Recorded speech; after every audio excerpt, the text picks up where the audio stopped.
ਪਿਆਰੇ ਪੰਜਾਬੀਓ, 23 March corona ਦੇ ਖਿਲਾਫ ਜੰਗ ਦੀ ਤੂਤੀ ਬੋਲ ਗਈ ਸੀ। ਘੁੱਗੂ ਬੋਲ ਰਿਹਾ ਸੀ ਔਰ ਵੱਡਾ ਐਲਾਨ ਹੋ ਗਿਆ ਸੀ। ਖਲਬਲੀ ਮਚ ਗਈ ਸੀ, ਸਹਿਮ ਛਾ ਗਿਆ ਸੀ, ਥੋੜਾ ਭੈ ਵੀ ਸੀ ਵੀ ਹੋਊਗਾ ਕੀ।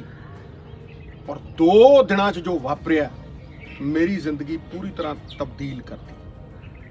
ਪਹਿਲੀ ਰਾਤ ਮੈਨੂੰ ਇਹ ਪਤਾ ਲੱਗਿਆ ਵੀ ਸਾਡੇ 2 ਕਾਉਂਸਲਰ ਲਾਡੋ ਭਲਵਾਨ ਤੇ ਅਮਰ ਔਰ ਮਾੜਾ ਮੋਟਾ ਸੈਣੀ ਦੇ ਘਰੇ ਵੀ ਕਰੀਬ 200 ਜਨਾਨੀਆਂ ਦਾ ਝੁੰਡ।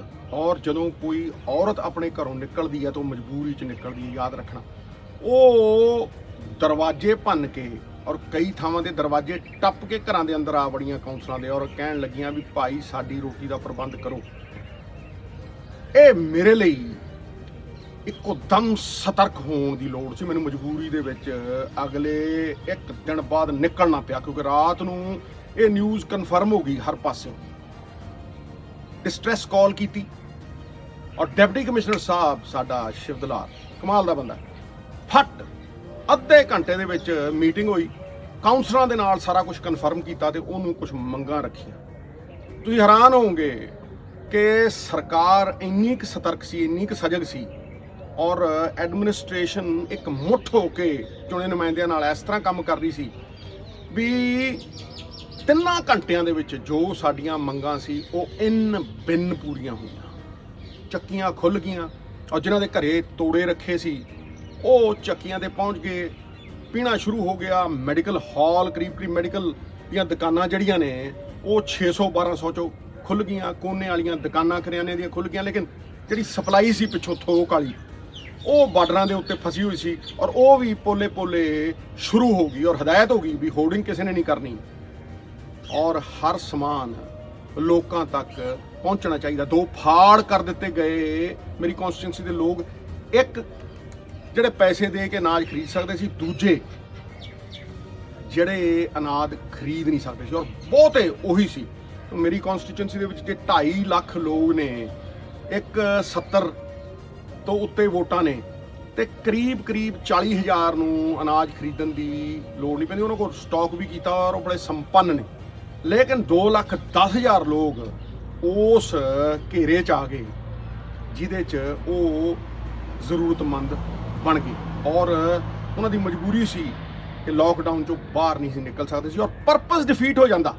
ਸਵਾਲ ਇਹ ਹੈ ਵੀ ਮਕਸਦ ਹਾਰ ਜਾਂਦਾ ਅਗਰ ਲੋਕ ਮਜਬੂਰੀ 'ਚ ਘਰਾਂ 'ਚੋਂ ਬਾਹਰ ਨਿਕਲਣ ਲੱਗ ਜਾਂਦੇ ਔਰ ਹਜੂਮ 100-200 ਦਾ ਇਹ ਖਤਰੇ ਦਾ ਸੰਕੇਤ ਸੀ। 4 ਕਰਿਆਨੇ ਦੀਆਂ ਦੁਕਾਨਾਂ ਖਲਾਈਆਂ ਡਿਪਟੀ ਕਮਿਸ਼ਨਰ ਦੀ ਮਦਦ ਤੋਂ ਬਾਅਦ ਔਰ ਇਹ ਕਿਹਾ ਯਾਰਾਂ ਦੋਸਤਾਂ ਦੀ ਮਦਦ ਨਾਲ ਭਈ ਕਰਿਆਨੇ ਵਾਲਿਓ ਜੋ ਕੁਝ ਹੈ, ਜੋ ਕੋਈ ਮੰਗਦਾ ਹੈ। ਲਾਡੋ ਦੇ ਘਰੇ ਪਹਿਲੇ ਦਿਨ 400 ਤੋੜੇ, ਅਸੀਂ 2 ਦਿਨਾਂ ਦੇ ਅੰਦਰ ਕਰੀਬ 6 ਤੋਂ 7,000 ਪਰਿਵਾਰਾਂ ਨੂੰ ਯਾਨੀ ਕਿ 35,000 ਲੋਕਾਂ ਨੂੰ ਅਨਾਜ ਪਹੁੰਚਾਤਾ ਸੀ ਔਰ ਇਸ ਔਖੀ ਘੜੀ ਦੇ ਵਿੱਚ ਸਰਕਾਰ ਨੇ ਸਾਡੀ ਸੁਣੀ ਔਰ ਠਾਂ ਕਰਦੀ ਗੋਲੀਆਂ 23,000 BPL ਕਾਰਡਾਂ ਨੂੰ ਮਦਦ ਆਈ ਔਰ ਕਣਕ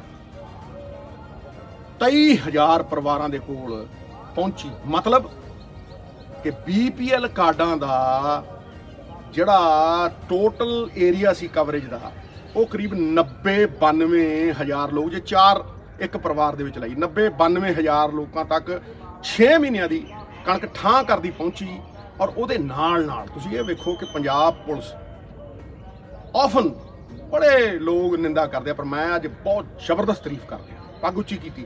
ਉਹਨਾਂ ਨੇ ਕੀ ਕੀਤਾ ਕਿ ਇੱਕ ਤੋੜਾ ਲੋੜਵੰਦ ਪਰਿਵਾਰਾਂ ਨੂੰ ਦਿੱਤਾ ਔਰ ਰਜ਼ਾਮੰਦੀ ਦੇ ਨਾਲ, ਜਿਹਦਾ ਨੀਲਾ ਕਾਰਡ ਸੀ ਉਹਨੇ ਆਪ ਰਜ਼ਾਮੰਦੀ ਦੇ ਨਾਲ ਉਹ ਤੋੜਾ ਦਿੱਤਾ। ਸੋ ਕਰੀਬ 1 ਲੱਖ ਲੋਕ ਕਵਰ ਹੋਏ ਪਿਆਰੇ ਪੰਜਾਬੀਓ ਔਰ ਥੋੜੀ ਜੀ ਰਾਹਤ ਦੀ ਸਾਹ ਮਿਲੀ ਔਰ ਸੱਚ ਪੁੱਛੋ ਤਾਂ ਪਹਿਲੀ ਰਾਤ ਚੈਨ ਦੀ ਨੀਂਦ ਆਈ। ਹੁਣ ਪਿਆਰੇ ਪੰਜਾਬੀਓ, ਸਵਾਲਾਂ ਚੋਂ ਵੱਡਾ ਸਵਾਲ ਉੱਭਰਿਆ। It was staring at us like a barrel ਕਿ ਲੋੜਵੰਦ ਕੌਣ ਹੈ, ਜ਼ਰੂਰਤਮੰਦ ਕੌਣ ਹੈ। ਕਿਉਂਕਿ ਇਹ ਜ਼ਰੂਰੀ ਨਹੀਂ ਕਿ ਜਿਹਦੇ ਕੋਲ BPL ਕਾਰਡ ਹੈ ਉਹ ਗਰੀਬ ਹੋਵੇ, ਮਜ਼ਲੂਮ ਹੋਵੇ ਜਾਂ ਕਤਾਰ 'ਚ ਖੜੋਤਾ ਆਖਰੀ ਆਦਮੀ ਹੋਵੇ।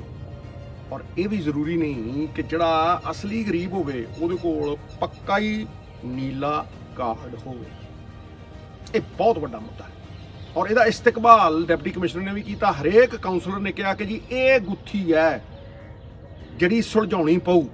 ਹੁਣ ਔਨ ਦਾ ਕੰਟਰਰੀ ਜੇ ਮੈਂ ਦੇਖਦਾ ਸਾਡਾ ਵੋਟਾਂ ਦਾ ਸਿਸਟਮ ਫੂਲ ਪ੍ਰੂਫ ਹੈ। ਸਾਨੂੰ ਇਹ ਪਤਾ ਹੈ ਹਰ ਸਾਲ ਰਿਵਿਊ ਹੁੰਦਾ ਹੈ ਕਿ ਕਿੰਨੀਆਂ ਬਣੀਆਂ ਕਿੰਨੀਆਂ ਕੱਟ ਗਈਆਂ। ਜਿਹੜਾ ਮੜ ਗਿਆ ਕੰਪਿਊਟਰ ਦੇ ਵਿੱਚੋਂ ਠਾਂ ਕਰਦਾ ਉਹਦਾ ਨਾਮ ਬਾਹਰ ਚਲਿਆ ਗਿਆ। ਲੇਕਿਨ ਅਗਰ ਤੁਸੀਂ ਦੇਖੋ ਕਿ ਇੱਕ ਅਫਸਰ 17 ਸਾਲ ਦੇ ਮੁੰਡੇ ਨੂੰ ਵੋਟ ਨਹੀਂ ਪਾਉਣ ਦਿੰਦਾ। 17 ਸਾਲ ਦੇ ਮੁੰਡੇ ਦੀ ਵੋਟ ਬਿਲਕੁਲ ਨਹੀਂ ਬਣੀ ਹੋਈ ਔਰ ਉਹਨੂੰ ਪਤਾ ਵੀ 17 ਦਾ ਕੌਣ ਹੈ ਤੇ 18 ਦਾ ਕੌਣ ਹੈ। ਲੇਕਿਨ ਕਤਾਰ 'ਚ ਖੜੋਤਾ ਆਖਰੀ ਲਾਚਾਰ ਆਦਮੀ ਉਹਦਾ ਪੱਕਾ ਯਕੀਨ ਨਹੀਂ ਹੈ। ਇਹ ਸੀ ਸਭ ਤੋਂ ਵੱਡੀ ਸਮੱਸਿਆ ਜਿਹਦੇ ਕਰਕੇ ਅੱਜ ਇਹ ਸ਼ੋਅ ਹੋ ਰਿਹਾ ਔਰ ਅੱਜ ਵੀ ਇਹ ਭਾਰਤ ਨੂੰ ਗੁੱਥੀ ਸੁਲਝਾਉਣੀ ਪਊ। ਹੁਣ ਜੇ ਤੁਸੀਂ ਵੇਖੋ ਕਿ ਸਰਵੇ ਕਦ ਹੋਇਆ ਸੀ, ਜਿਹੜਾ ਇਹ ਤੈਅ ਕਰਦਾ ਹੈ ਸਰਕਾਰ ਦੇ ਮਾਪਦੰਡਾਂ ਦੇ ਨਾਲ, ਜਿਹੜਾ ਕਿ ਹਰੇਕ ਅਫਸਰ ਨੂੰ ਪਤਾ ਹੈ ਕਿ ਗਰੀਬ ਕੌਣ ਹੈ, ਇਹ 2011 ਦੇ ਵਿੱਚ ਹੋਇਆ ਸੀ। 10 ਸਾਲ ਪਹਿਲਾਂ ਨੈਸ਼ਨਲ ਫੂਡ ਸਿਕਿਉਰਿਟੀ ਐਕਟ ਦੇ ਅਧੀਨ ਉਦੋਂ ਇਸ ਦੇਸ਼ ਦੀ ਆਬਾਦੀ 120 ਕਰੋੜ ਸੀ ਪਿਆਰੇ ਪੰਜਾਬੀ ਔਰ 67% ਫੂਡ ਸਿਕਿਉਰਿਟੀ ਐਕਟ ਕਹਿੰਦਾ 67% ਲੋਕ ਉਹਦੇ ਵਿੱਚੋਂ BPL ਦੇ ਅਧੀਨ ਆਉਂਦੇ ਆ। ਇਹਦਾ ਮਤਲਬ ਕਰੀਬ 80 ਕਰੋੜ ਲੋਕ 120 ਦੇ ਵਿੱਚੋਂ 120 ਕਰੋੜ ਦੇ ਵਿੱਚੋਂ BPL ਸੀ। ਲੇਕਿਨ ਪਿਛਲੇ 10 ਸਾਲਾਂ 'ਚ ਕਿਉਂਕਿ ਸਰਵੇ ਨਹੀਂ ਹੋਇਆ, ਲੇਕਿਨ ਆਬਾਦੀ ਤਾਂ ਨਹੀਂ ਰੁਕੀ।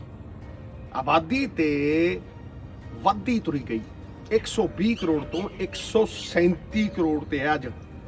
ਇਹਦਾ ਮਤਲਬ ਕਰੀਬ 67% ਜੇ 17 ਕਰੋੜ ਦਾ ਲੱਭੋਗੇ ਤੇ ਕਰੀਬ 10 ਕਰੋੜ ਲੋਕ ਇਹੋ ਜਿਹੇ ਨੇ ਜਿਹੜੇ ਲੋੜਵੰਦਾਂ ਦੇ ਵਿੱਚ ਆ ਗਏ। ਹੁਣ ਐਂ ਪੰਜਾਬ ਨੂੰ ਲੈ ਲਓ, ਕਿਉਂਕਿ ਪੰਜਾਬ ਸੂਬਾ ਹੈ ਵਿੱਚ ਹਿੰਦੁਸਤਾਨ ਦੇ, ਠੀਕ ਨਹੀਂ।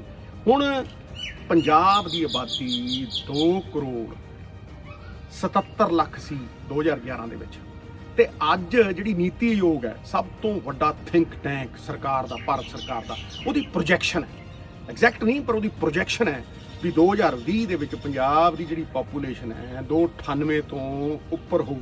ਮਤਲਬ 3 ਕਰੋੜ ਦੇ ਲਾਗੇ ਤਾਗੇ ਪੰਜਾਬ ਦੀ ਪਾਪੂਲੇਸ਼ਨ ਹੈ। ਇਹਦਾ ਮਤਲਬ ਕਰੀਬ 21-22 ਲੱਖ ਲੋਕ ਵੱਧ ਗਏ। ਜੇ ਉਹਨਾਂ ਦਾ 67% ਲਾਓ ਤੇ ਕਰੀਬ 14 ਲੱਖ ਲੋਕਾਂ ਨੂੰ ਹੋਰ ਨੀਲੇ ਕਾਰਡਾਂ ਦੀ ਲੋੜ ਹੈ। ਜੇ ਇੱਕ ਪਰਿਵਾਰ 'ਚ 4 ਲਾਏ ਤੇ ਹਰੇਕ ਕਨਸਟੀਚੁਐਂਸੀ 117 ਦੇ ਵਿੱਚ ਕਰੀਬ 2 ਤੋਂ 5000 ਕਾਰਡਾਂ ਦੀ ਪਾਪੂਲੇਸ਼ਨ ਦੇ ਹਿਸਾਬ ਦੇ ਨਾਲ ਅੱਜ ਲੋੜ ਹੈ। ਇਹ ਦਿਸ਼ਾ ਨਿਰਦੇਸ਼ ਇਹ ਆਪਦਾ ਨੇ ਦਿੱਤੇ ਹੈ, ਅਸੀਂ ਕੀਤਾ ਹੈ, ਪਰ ਹੋਰ ਉੱਭਰਨ ਦੀ ਲੋੜ ਹੈ, ਥੋੜਾ ਅੱਗੇ ਜਾਣ ਦੀ। The biggest room in this world is a room for improvement। ਔਰ ਇਹ ਬਿਹਤਰੀ ਦਾ ਸਕੋਪ ਕਿੱਥੇ ਹੈ? ਇੱਕ ਹੋਰ ਮੁਸੀਬਤ ਨੇ ਨਾਗ ਵਾਂਗੂ ਫਣ ਚੁੱਕਿਆ। ਜਿਹੜੇ ਸਾਡੇ ਪ੍ਰਵਾਸੀ ਭਰਾ ਨੇ, ਮਹਿਮਾਨ ਜੋ ਹਮਾਰਾ ਹੋਤਾ ਹੈ ਉਹ ਜਾਨ ਸੇ ਪਿਆਰਾ ਹੋਤਾ ਹੈ, ਜਿਹੜੇ ਆਪਦੇ ਘਰ ਛੱਡ ਕੇ ਮਜਬੂਰੀ ਦੇ ਵਿੱਚ ਇੱਥੇ ਕੰਮ ਕਰਨ ਆਏ ਆ। ਹੁਣ ਉਹਨਾਂ ਦੇ ਜਿਹੜੇ ਨੀਲੇ ਕਾਰਡ ਨੇ ਜਾਂ ਉਹਨਾਂ ਦਾ ਜਨ ਧਨ ਅਕਾਊਂਟ ਆਪਾਂ ਲਾਈਏ, ਉਹ ਉਹਨਾਂ ਦੇ ਆਪਦੇ ਘਰਾਂ 'ਚ। ਹੁਣ ਜਦੋਂ ਉਹਦੀ ਰੋਜ਼ੀ ਰੋਟੀ ਬੰਦ ਹੋਈ, ਉਹਦੇ 4 ਪੈਸੇ ਜਿਹੜੇ ਰੋਜ਼ ਕਮਾਉਂਦਾ ਸੀ ਉਹ ਬੰਦ ਹੋਏ, ਉਹ ਪੈਦਲ ਤੁਰ ਗਿਆ। ਲੇਕਿਨ ਪੰਜਾਬ 'ਚ ਨਹੀਂ ਹੋਇਆ ਮਿੱਤਰੋ। ਕਿਉਂ ਨਹੀਂ ਹੋਇਆ? ਕਿਉਂਕਿ ਇੱਥੇ ਬਾਬੇ ਦੀ ਵਿਚਾਰਧਾਰਾ ਹਰ ਬੰਦੇ 'ਚ ਅਲਖ ਜਗਾਉਂਦੀ ਹੈ, ਜੋਤ ਜਗਾਉਂਦੀ ਹੈ। ਇੱਕ ਓਂਕਾਰ ਦੀ, ਲੰਗਰ ਦੀ ਜੋਤ ਜਗਾਉਂਦੀ ਹੈ, ਆਪਸੀ ਭਾਈਚਾਰੇ ਦੀ ਜੋਤ ਜਗਾਉਂਦੀ ਹੈ, ਵੰਡ ਕੇ ਛਕਣ ਦੀ ਜੋਤ ਜਗਾਉਂਦੀ ਹੈ।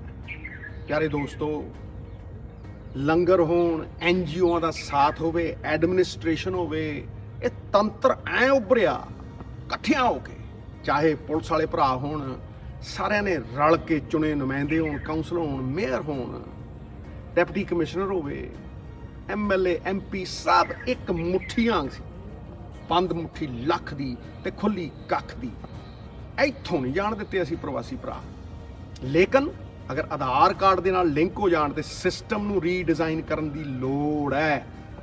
ਔਰ ਇਸ ਕਤਾਰ 'ਚ ਅਖੀਰ ਦੇ ਵਿੱਚ ਖੜੇ ਰੋਜ਼ਮਰਾ ਦੀ ਜ਼ਿੰਦਗੀ ਦੇ ਵਿੱਚ ਦਿਹਾੜੀ ਕਰਕੇ ਆਪਣੀ ਰੋਜ਼ੀ ਰੋਟੀ ਬਾਹਰ ਕਮਾਉਣ ਵਾਲੇ ਲੋਕਾਂ ਨੂੰ ਕਿਤੇ ਹਿੱਲਣਾ ਨਾ ਪਵੇ, ਉਹਨਾਂ ਨੂੰ ਜਿੱਥੇ ਨੇ ਉੱਥੇ ਲੋੜ ਪਹੁੰਚੇ। ਪਿਆਸਾ ਖੂਹ ਕੋਲ ਨਾ ਜਾਵੇ, ਆਪਦਾ 'ਚ ਖੂਹ ਪਿਆਸੇ ਕੋਲ ਆਵੇ। ਪਰ ਵੀਰੋ ਸਾਡੀ ਸਰਕਾਰ ਇਹ ਸਮਝਦੀ ਸੀ, ਇਸ ਕਰਕੇ ਚੀਫ ਮਿਨਿਸਟਰ ਅਮਰਿੰਦਰ ਸਿੰਘ ਜੀ ਨੇ 10 ਲੱਖ ਤੋੜਾ 117 ਕਨਸਟੀਚੁਐਂਸੀਆਂ ਦੇ ਵਿੱਚ ਭੇਜਣ ਦਾ ਐਲਾਨ ਕੀਤਾ BPL ਤੋਂ ਹਟ ਕੇ।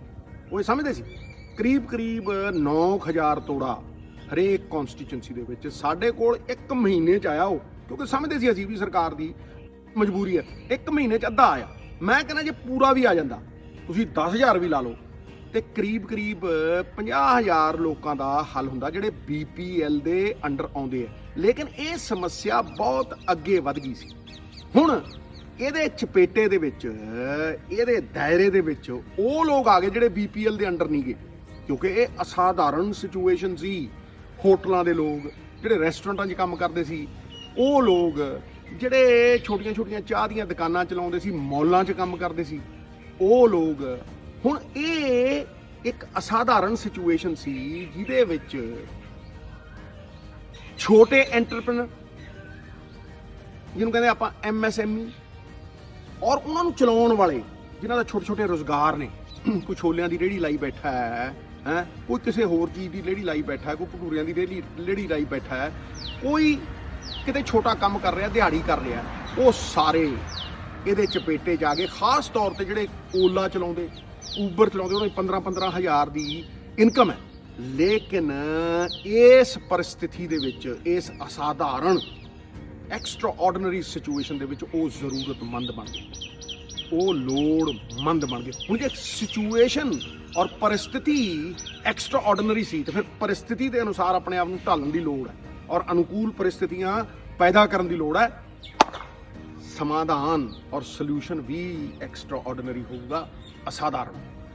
ਔਰ ਇਹਦੀ ਖਾਸ ਵਜ੍ਹਾ ਇਹ ਵੀ ਹੈ ਪਿਆਰੇ ਪੰਜਾਬੀਓ, ਕਿ ਜਿਹੜੇ ਲੋਅਰ ਮਿਡਲ ਕਲਾਸ ਔਰ ਮਿਡਲ ਕਲਾਸ ਲੋਕ ਵੀ ਨੇ, ਜਿਹੜੇ ਸਾਡੀ ਆਨ ਬਾਨ ਸ਼ਾਨ ਹੈ, ਜਿਹੜੇ ਰਿਸੈਸ਼ਨ ਦੇ ਵਿੱਚ, ਜਿਨ੍ਹਾਂ ਦੀਆਂ ਸੇਵਿੰਗਸ ਕਰਕੇ ਸਾਡੀ ਇਕਨੋਮੀ ਕਦੇ ਡਿੱਗੀ ਨਹੀਂ, ਉਹਨਾਂ ਦੇ ਵੀ ਰਾਤਾਂ ਦੇ ਹਨੇਰਿਆਂ ਦੇ ਵਿੱਚ ਫੋਨ ਆਉਣ ਲੱਗ ਗਿਆ, ਔਰ ਟੀਸ ਪੈਂਦੀ ਹੈ ਦਿਲ 'ਚ। ਔਰ ਅਸੀਂ ਕਿਸੇ ਦਾ ਨਾਮ ਲਏ ਬਗੈਰ ਆਪਣੇ ਵੱਲੋਂ ਜੋ ਤਿਲ ਫੁੱਲ ਸਾਡੇ ਤੋਂ ਜੁੜਿਆ ਉਹ ਪਹੁੰਚਾਇਆ। ਇਸ ਕਰਕੇ ਪਰਿਸਥਿਤੀਆਂ ਕੁਝ ਅੱਡ ਨੇ, ਹਟ ਕੇ ਨੇ, ਔਰ ਇਲਾਜ ਵੀ ਹਟ ਕੇ। ਹੁਣ ਜਿਹੜਾ ਹਟ ਕੇ ਔਰ ਅਲੱਗ out of the box solution ਹੈ, ਉਹ ਤੇ ਸਥਾਈ ਨਹੀਂ, ਟੈਂਪਰੇਰੀ ਹੈ, ਕਿਉਂਕਿ ਇਸ ਵਕਤ ਜ਼ਰੂਰਤ ਹੈ। ਔਰ ਇੱਕ ਲੌਂਗ ਟਰਮ ਸੋਲੂਸ਼ਨ ਹੈ। ਮੈਂ ਦੋਨਾਂ ਦੀ ਗੱਲ ਕਰੂੰਗਾ ਪਿਆਰੇ ਪੰਜਾਬੀਓ। ਪਹਿਲੀ ਚੀਜ਼ ਤਾਂ ਜਿਹੜੀ ਫੂਡ ਕਾਰਪੋਰੇਸ਼ਨ ਆਫ ਇੰਡੀਆ ਔਰ ਹੋਰ ਬੜੀਆਂ ਏਜੰਸੀਆਂ, ਉਦਾਹਰਨ ਦੇ ਤੌਰ ਤੇ ਨੈਫੈਡ, ਇਹ ਜਿਹੀਆਂ ਕਿੰਨੀਆਂ ਹੋਰ ਏਜੰਸੀਆਂ ਨੇ, ਉਹਨਾਂ ਕੋਲ ਜਿਹੜਾ ਬਫਰ ਸਟਾਕ ਹੈ, ਜਿੰਨੇ ਦੀ ਸਾਨੂੰ ਜ਼ਰੂਰੀ ਲੋੜ ਹੈ, ਉਹਦੇ ਤੋਂ ਉੱਤੇ ਸਟਾਕ ਪਿਆ। ਕਰੀਬ 50 ਮਿਲੀਅਨ ਟਨ ਚੌਲ ਪਿਆ, 27.6 ਮਿਲੀਅਨ ਟਨ ਕਣਕ ਪਈ ਹੈ, ਔਰ ਹੁਣ ਸੀਜ਼ਨ ਦਾ ਅੰਤ ਆਉਂਦੇ ਹੀ ਕਰੀਬ 40 ਮਿਲੀਅਨ ਟਨ ਕਣਕ ਹੋਰ ਆ ਜਾਣੀ ਹੈ। ਇਹ ਸਾਡਾ ਰਬੀ ਕ੍ਰੌਪ ਹੈ। ਇਹਦਾ ਮਤਲਬ ਜੋ ਜ਼ਰੂਰਤ ਹੈ ਉਹਨੂੰ 3 ਤੋਂ 4 ਗੁਣਾ ਜ਼ਿਆਦਾ ਸਾਡੇ ਕੋਲ ਲੋੜ ਹੈ।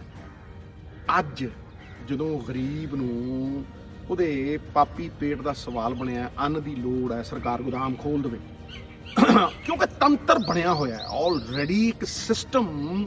Necessity is the mother of invention, ਕਿ ਜਦੋਂ ਜ਼ਰੂਰਤ ਹੁੰਦੀ ਹੈ ਤੇ ਸਿਸਟਮ ਆਪੇ ਬਣਦਾ ਹੈ, ਕੁਦਰਤ ਬਣਾ ਦਿੰਦੀ ਹੈ। ਜਿਸ ਤਰ੍ਹਾਂ ਹੁਣ ਚੁਣੇ ਨੁਮਾਇੰਦੇ ਤੇ ਐਡਮਿਨਿਸਟ੍ਰੇਸ਼ਨ ਇੱਕ ਜੁੱਟ ਹੋ ਕੇ ਪੰਜੇ ਉਂਗਲਾਂ ਇਕੱਠੀਆਂ ਨੇ, ਉਸ ਸਿਸਟਮ 'ਚ ਜਿਹੜਾ 30% ਵੋਇਡ ਰਹਿ ਗਿਆ, ਵੈਕਿਊਮ ਰਹਿ ਗਿਆ, ਉੱਪਰ 30% ਖਾਲੀਪਣ ਹੈ, ਉਹ ਇਹ ਅਨਾਜ ਦੇ ਗੋਦਾਮ ਖੋਲ੍ਹਣ ਦੇ ਨਾਲ ਅਸੀਂ 20 ਤੋਂ 25% ਭਰ ਸਕਦੇ ਹਾਂ ਔਰ ਮੁਕੰਮਲ ਕਰ ਸਕਦੇ ਹਾਂ ਅੱਜ ਆਪਦਾ ਦਾ। ਕਿਉਂਕਿ ਆਪਦਾ ਦਾ ਪਤਾ ਨਹੀਂ, ਇਹ ਅਨਸਰਟਨਟੀ ਹੈ ਇੱਕ, ਔਰ ਇਹ ਨਹੀਂ ਪਤਾ ਕਿ ਇਹ ਮਹੀਨਾ ਚੱਲੂ, 1.5 ਮਹੀਨਾ ਚੱਲੂ।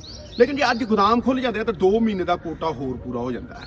ਅਸੀਂ ਅੱਜ ਤੱਕ ਤੇ ਪੂਰਾ ਆਪਦਾ ਨਿਭਾਤਾ, ਲੇਕਿਨ ਜੇ ਅੱਗੇ ਜਾਂਦੀ ਹੈ ਤਾਂ ਫਿਰ ਹੱਥ ਖੜੇ ਵੀ ਹੋ ਜਾਣੇ ਕਈਆਂ ਦੇ। ਪਿਆਰੇ ਪੰਜਾਬੀਓ, ਇਹਦੇ ਨਾਲ ਸੋਨੇ ਤੇ ਸੁਹਾਗਾ ਹੋਊ, ਨਾਲੇ ਪੁੱਲਣ ਵਾਲੇ ਫਲੀਆਂ ਜਿਹੜੇ ਹੋਰਡਿੰਗ ਕਰਦੇ ਆ ਨਾ ਔਰ ਕੀਮਤਾਂ ਵਧਾ ਦਿੰਦੇ ਆ, ਠਾਂ ਕਰਦੀਆਂ ਕੀਮਤਾਂ ਥੱਲੇ ਆਉਣਗੀਆਂ, ਔਰ ਇੱਕ ਰੇਟ ਦੇ ਉੱਤੇ ਸਰਕਾਰ ਨੂੰ ਪੂਰਾ ਭਰਪੂਰ ਫਾਇਦਾ ਮਿਲੂ। ਮਿਊਚੁਅਲ ਸਿੰਬਾਇਸਿਸ, ਦੋਨੇ ਪਾਸੇ ਫਾਇਦਾ ਹੀ ਫਾਇਦਾ।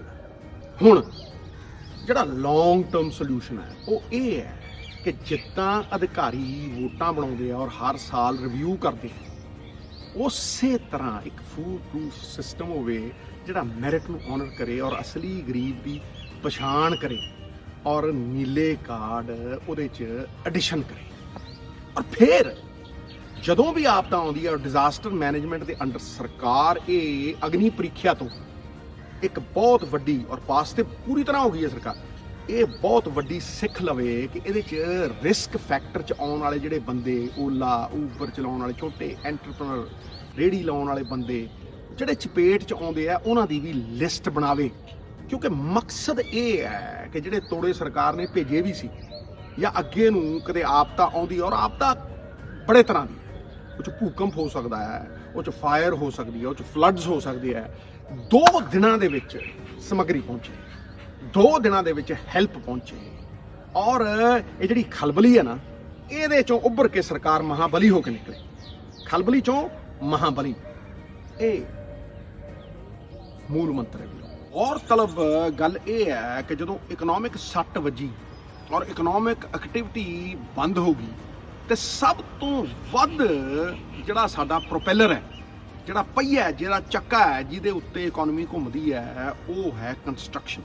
ਔਰ ਕੰਸਟਰਕਸ਼ਨ ਨਿਰਭਰ ਹੈ ਕੰਸਟਰਕਸ਼ਨ ਦੀ ਲੇਬਰ ਦੇ ਉੱਤੇ। ਹੁਣ ਇਸ ਖਾਸ ਦਾਇਰੇ ਦੇ ਲਈ ਸਰਕਾਰ ਦੇ ਕੋਲ ਕੰਸਟਰਕਸ਼ਨ ਵੈਲਫੇਅਰ ਲੇਬਰਰਸ ਫੰਡ ਹੈ। 52,000 ਕਰੋੜ ਸੀ, ਉਹਦੇ ਚੋਂ ਕੁਛ ਤੇ ਖਰਚ ਹੋ ਗਿਆ, 31,000 ਕਰੋੜ ਪਿਆ ਸੀ।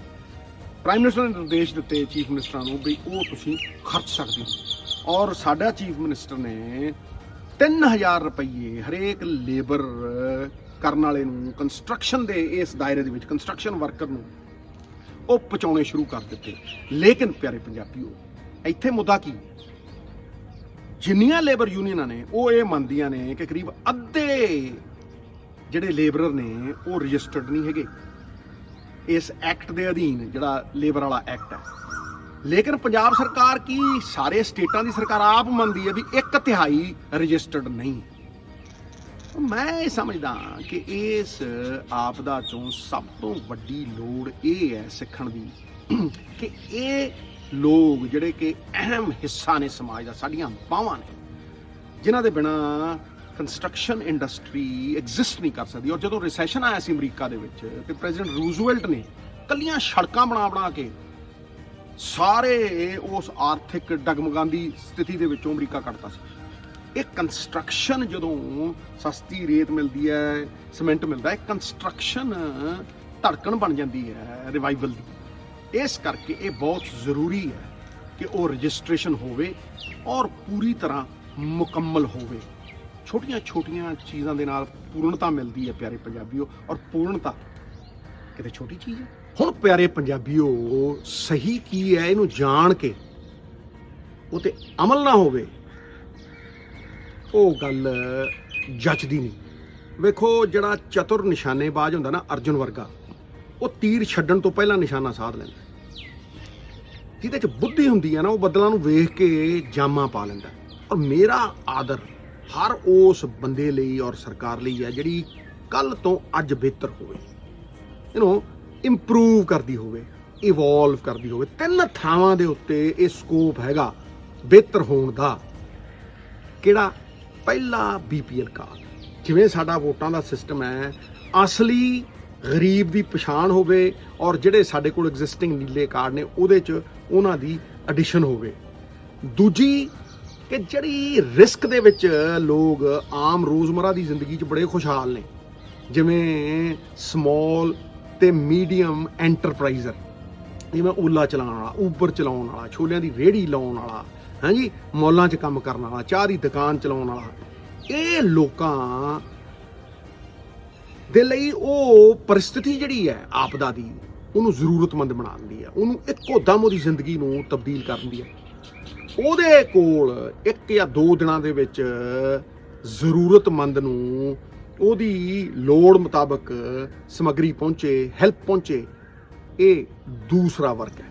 ਤੇ ਤੀਸਰਾ ਵਰਗ ਸਾਡੀ ਜਿੰਦ ਜਾਨ ਮਜ਼ਦੂਰ ਵਰਗ, ਜਿਹਦੇ ਲਈ ਸਰਕਾਰ ਨੇ ਮਾਪਦੰਡ ਬਣਾਏ ਨੇ, ਲੇਕਿਨ ਉਹਨਾਂ ਦੀ ਰਜਿਸਟ੍ਰੇਸ਼ਨ ਹੋਣ ਦੇ ਵਿੱਚ ਥੋੜਾ ਜਿਹਾ ਸਕੋਪ ਹੋਰ ਵਧਾਈਏ। ਔਰ 1/3 ਜਿਹੜੇ ਰਜਿਸਟਰਡ ਨਹੀਂ ਹੈ, ਔਰ ਲੇਬਰ ਯੂਨੀਅਨ ਜਿਹੜੀ ਕਹਿੰਦੇ ਉਹਦਾ ਮਤਲਬ ਵਿੱਚ ਵਿਚਾਲਾ ਮਾਰਗ ਤੈਅ ਕਰਕੇ ਉਹ ਰਜਿਸਟ੍ਰੇਸ਼ਨ ਨੂੰ ਵਧਾਈਏ, ਤੇ ਫਿਰ ਮੈਨੂੰ ਲੱਗਦਾ ਹੈ ਕਿ responsibility will make us better. ਉੱਤਰਦਾਇਤਵ ਯੋਗਤਾ ਔਰ ਤਾਕਤ ਦੇ ਨਾਲ ਚੱਲਦਾ। ਤਾਕਤ ਤੇ ਲੋਕਾਂ ਨੇ ਦੇਤੀ ਔਰ ਉਹ ਲੋਕਾਂ ਤੱਕ ਮੁੜ ਵੀ ਰਹੀ ਹੈ, ਔਰ ਸਰਕਾਰ ਨੇ ਬਹੁਤ ਵਧੀਆ ਕੰਮ ਕੀਤਾ ਹੈ, ਲੇਕਿਨ ਬਿਹਤਰੀ ਦਾ ਸਕੋਪ ਹੈ। ਔਰ ਜੋ ਬਿਹਤਰ ਹੈ ਪਿਆਰੇ ਪੰਜਾਬੀਓ, ਉਸੇ ਸਵੀਕਾਰਾ ਸਭ ਨੇ। ਜਿੱਤੇਗਾ ਪੰਜਾਬ, ਜਿੱਤੇਗੀ ਪੰਜਾਬੀਅਤ, ਜਿੱਤੇਗਾ ਹਿੰਦੁਸਤਾਨ, ਜਿੱਤੇਗਾ ਸਾਰਾ ਜਹਾਨ।